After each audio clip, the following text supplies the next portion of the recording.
right now wrestling is using wrestlers to tell their story. They already got a written story. The story is already written out. Now we can just use these people to tell our story.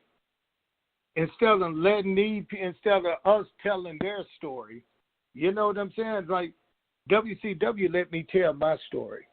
Yep. They say, okay, we're going to give you 5 minutes to go out here. You go over, you do a kick and do this. Now, all I had to do is come out and create my story. Okay, why do I not like this guy? Why are we wrestling this guy? Why am I kicking this guy? I was able to deliver a message and tell the story by being creative, myself. They didn't come out and say, okay, this is the backdrop of Monday Night Nitro leading up to Stampede or something. Okay, we're going to tell the story where we got this black guy who's fighting everybody just to get his first shot at the title. Now, you do this, you do that, and you do that. No, they didn't do that. WCW actually let you go out and tell your story, and they made your story one of the stories that you were seeing on TV, which to me made pro wrestling at its best when they used to show wrestling here in Atlanta one time. They showed wrestling. It used to come on at 11 o'clock p.m., and you stay on at like 3 or 4 o'clock, and they will show all the different territories, NWA, and all up through Pennsylvania and everything. And the reason I used to want to stay up and watch this was because I got to see so many different wrestlers. I didn't just have to see one type wrestler every time I turned on Monday night. I didn't have to see, I didn't have to see Hogan. I didn't have to see the Macho Man. You got to see people that you hardly ever seen before with a different look, a different story, a different background, different size, different physical, talk different.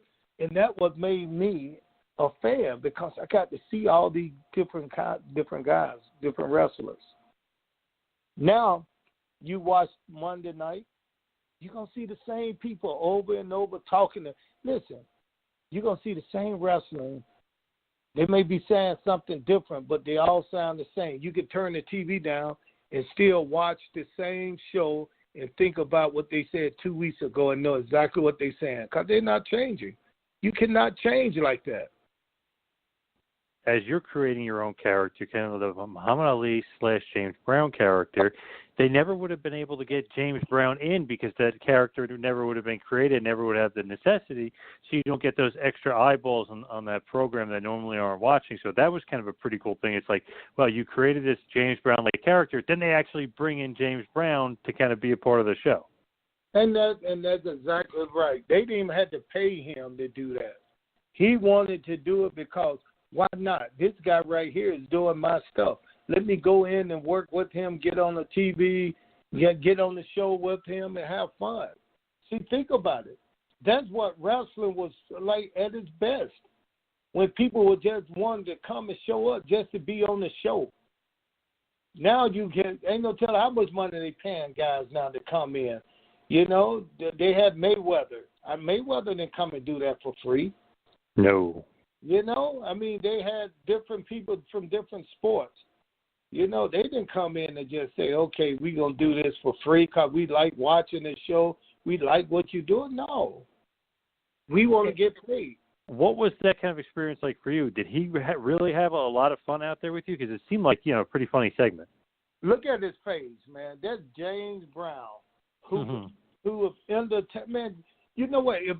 If you don't know the history of James Brown, I think you should kind of study the history. Not study, but just look at any kind of information, video, YouTube, a story about James Brown.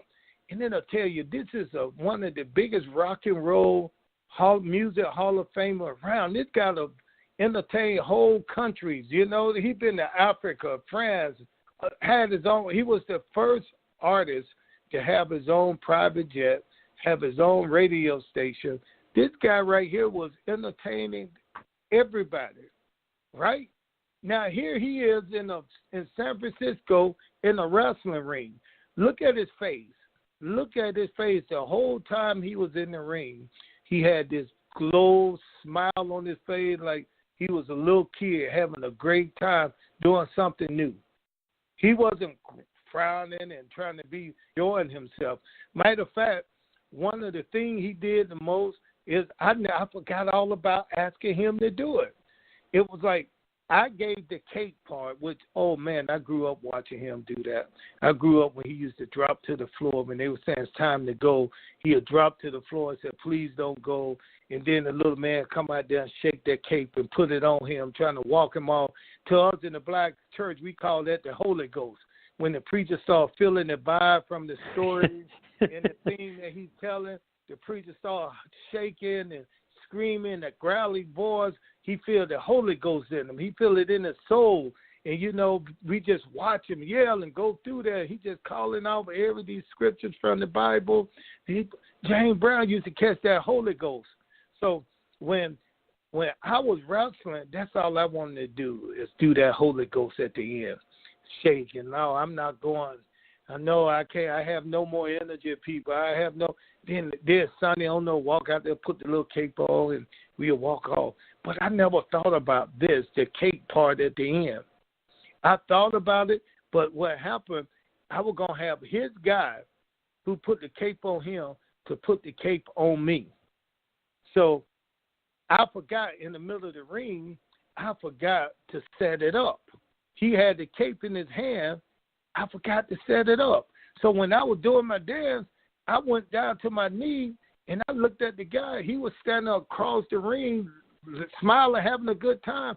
James Brown went over to him, grabbed the cape out of his hand, and walked over and became my cape man. He put the cape on me. Listen, he have never did that to nobody else but one other person, and that was a superstar, Michael Jackson. He had never caped anyone else, and it's so funny. It's so funny. One day I was looking at this story they had on James Brown on TV, and they were telling all the stuff he did, the accomplishments and everything, the Grammys and the all kinds of accolades and awards. And then and highlighted right there, it said he also went in the ring with pro wrestler Ernest Miller, who was the second caped person he had ever caped in his life.